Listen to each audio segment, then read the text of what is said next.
Hey guys, Ponce here, and with the release of Dark Souls 3 in North America, I figured I'd do a little sort of mini review thing here for you guys, give my opinions on it.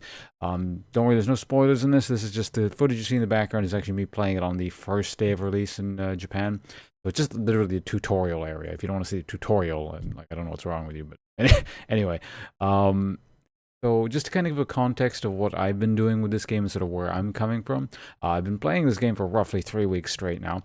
I'm to the point where I'm doing hardcore runs and just sort of actually starting on speed running. So yeah, I played the game quite a bit. As you can imagine, my opinions on it are going to be rather positive.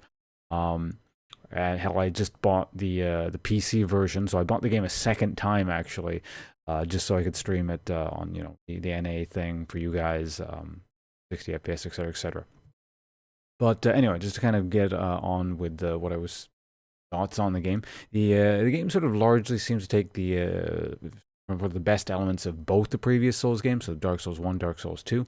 Bosses are definitely a highlight, like they were in the first game. There's a lot of these, like, damn, that was a really cool fight sort of moments that you probably, if you played the first game, might remember. Everyone probably has their different sort of, that was a cool boss sort of moments. Mine personally was like, the one that immediately springs to mind is the gaping dragon, stuff like that. But yeah, there's no throwaway bosses like the second game. If you guys again played the second game, probably know what I'm talking about. Like, there's no fat worm and skelly lords and garbage like that, like helix. None of that stuff. Um, Generally speaking, aside from that, everything's much more streamlined. I guess like the second game. I'll probably get into that a little bit more later, but people I think tend to forget that the first game was a little bit rough around the edges, and there's a lot of weird stuff that just doesn't make sense or doesn't seem to belong in the game, or I don't know. Again, like this, some of you might think that's a good thing or bad thing, but it's definitely a lot more again streamlined and put together much more well, I suppose, like the second game was sort of sense. Combat, it's hard for me to judge because from what I can tell, it looks very Bloodborne like. Just sort of the speed at which it moves and the fluidity of the movement and all that stuff. But yeah, since I haven't played Bloodborne, I can't judge exactly, but it certainly sort of looks that way to me. Others have told me it looks like Demon Souls, which again I've never played. I only played the first and second games. All I can really say is it's the pace of it is much faster than the previous two games, and it's not a bad thing. Like, you'll go into it with like it'll feel comfortable-ish to you, but overall it's just much better done, and it feels a lot more, I don't know, I guess sort of not visceral. That's not really the right word, but certainly satisfying in terms of how everything plays out. In terms of difficulty, the game is actually legitimately difficult later on. Now, there's a Dark Souls series, like it's known for its difficulty. I've been playing it so long that it's nothing special. I've been playing it a long time, so I'm pretty good at the game. You do anything long enough, you tend to get good at it. And so this is coming from a person who played the hell out of the previous two games. I used to speed run the second game. Some of you guys might remember some of my old videos for that. I basically did an entire Soul Level 1 run on the second game, which is quite difficult. So just sort of coming from that sort of context, a few of the bosses actually took me a while to kill on a normal playthrough where I have proper leveled character and all that, and I have all the time in the world. Of course, it's just a matter of memorization. And now that I'm starting to learn the speed running, it's not really difficult. But no, the game is legitimately difficult in some respects. Like, some of the bosses will give you a hard time. No, well, everything. So here's we're gonna get into like sort of the nitpicky things. Again, overall, this is a very good game. Everything has flaws though, so let's just kind of get into that, I suppose. Game review type things do, right? Anyway, prove how knowledgeable we are about games. But there are a few minor problems. For example, well, overall, just everything as a package is very good.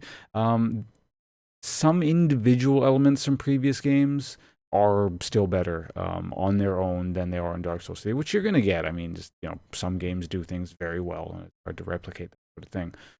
Or maybe as they were in previous games won't work exactly as they would have been. But yeah, for whatever the reason, or whatever the reasons are, Dark Souls 1 still did have a better level design and sort of really weird, unique areas that you kind of go into and, wow, this is cool, what's going on, kind of thing. Dark Souls 3 has like a few areas sort of like that, but not to the extent that Dark Souls 1. And sort of the really cool interconnected, unique ways that you could kind of get to different areas, and there were these secret hidden passages. And like the way you'd there was multiple ways to get into Blight Town and stuff like that. That doesn't really exist in the third game. So and this is not just sort of nostalgia for the first game talking. Like Dark Souls 1 legitimately did sort of do level design or world build, as it were, like really, really well. And I imagine that's somewhat difficult to replicate. Now, if I were to guess, DLC will probably address this issue to an extent whenever that comes out. A lot like it did with Dark Souls 2. Like Dark Souls 2, sort of the weakness was, again, like compared to the first game, the level design was not as good. And the DLC reminded me a little bit more of the first game in terms of sort of the uniqueness of the areas and sort of the atmosphere, as it were. Aside from that, Dark Souls 2, I feel actually did have a better UI. It's one of the few things actually Dark Souls 2 did better than the third game overall, and just kind of in general compared to the first game. A lot of people, again, I think they forget, because of probably nostalgia, the first game was actually fairly clunky. It's, I'm not saying it's a bad game, but it's an old game, and it sort of shows in certain ways where things don't fit quite together. The combat sometimes feels a bit clunky, and you just sort of, the movement's a bit janky and weird, but if we're talking about Dark Souls 3 here, not Dark Souls 1 or Dark Souls 2. But yeah, in that sense, yeah, Dark Souls 2 did have very nice UI and sort of inventory management and stuff like that. I know it sounds very mundane and boring, and it's somewhat, whatever, but background, I'm fixing some settings. Yeah, it's just kind of weird that something rather basic like that got kind of shuffled around in the third game, and is not, in my opinion, quite as good. The other issue is, at least in the PlayStation 4 version that you guys see me playing here in the background, when it released, or rather, as I was playing it on release, the lag was actually, and it's not bad, but it does lag in certain situations. Again, it's not a huge deal. Because I don't mind technical stuff too much as long as I can get the game to essentially work and I'm having fun with it. But there are, a few instances where it's a little bit annoying. For example, especially it seems to crop up more in certain specific instances. Like if I'm speedrunning and I'm running by tons of enemies and tons of stuff spawns, I think it seems to lag there a bit. There's a few boss fights where it seems to lag worse than normal. Again, it's not a huge deal. Like, it probably won't get you killed or anything. It's just something you notice and go, oh, it's... And so it takes you out of it a little bit. But... Also, it seems like if you play for a really long time, like I did, for example, my, I stream, so I'm just going to sit there for 16, let's skip ahead on doing, anyway, so I'm going to be playing for like, 20, 16 hours, whatever, something like that. It seems to get maybe a little bit worse, but I'm not sure. I don't track of that kind of stuff. Compared to the Xbox version, I have no idea. I don't know if that lags or not. PC version, I imagine, is going to be a somewhat more diverse experience in that regards, like dependent on your system and your settings, etc., etc. I can't comment on that. I just bought the PC version. It's not even out yet. It goes live in like 3 hours. Something like that. Aside from that, I guess just sort of my overall thoughts on it. I guess then just a recap, in a sense. If you liked previous Dark Souls games, you might imagine from what I've been saying, I am pretty sure you will like this game. If you've liked previous Dark Souls games and then don't like this third one, I don't know, there's something wrong with you. I don't know, you really should enjoy this. If you don't like Dark Souls games, it's hard for me to say, but it's all I can really say is it's a good game. It's quite difficult, so I know some people might find it frustrating. It's just sort of an entry title into the series. But I don't know, you stick with it, and I think you're quite rewarding.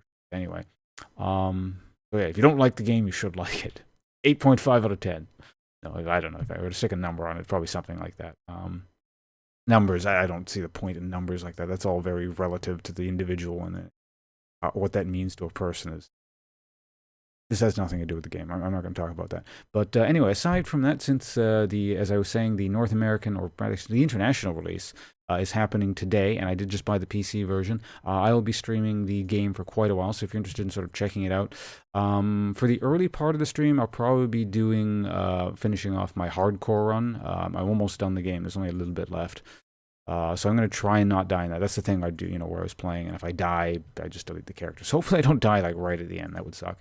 And then I'm probably going to transition into the PC version, and hopefully that I can work that out with the streaming. It'll either be me speedrunning the game and trying to learn a new route a little bit better. I have some plans on how to make things more efficient.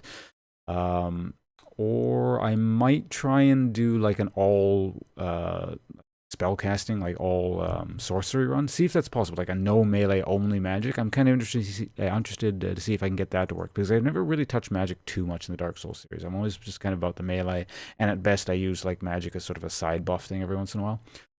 So I'm not sure what my plans are exactly, but we have a lot on our plate here to deal with. So yeah, no shortage of content. I hope you found this mini review kind of thing. Well, I don't know if it's mini anymore. I ended up actually rambling on a bit longer than intended, but that's how it is with my videos. So yeah, thanks for watching, guys. I'll see you around. And again, if you care to tune in the stream and don't mind the spoilers and whatnot, I hope to see you there. In the description below is a link, twitch.tv/Ponce. You guys are in.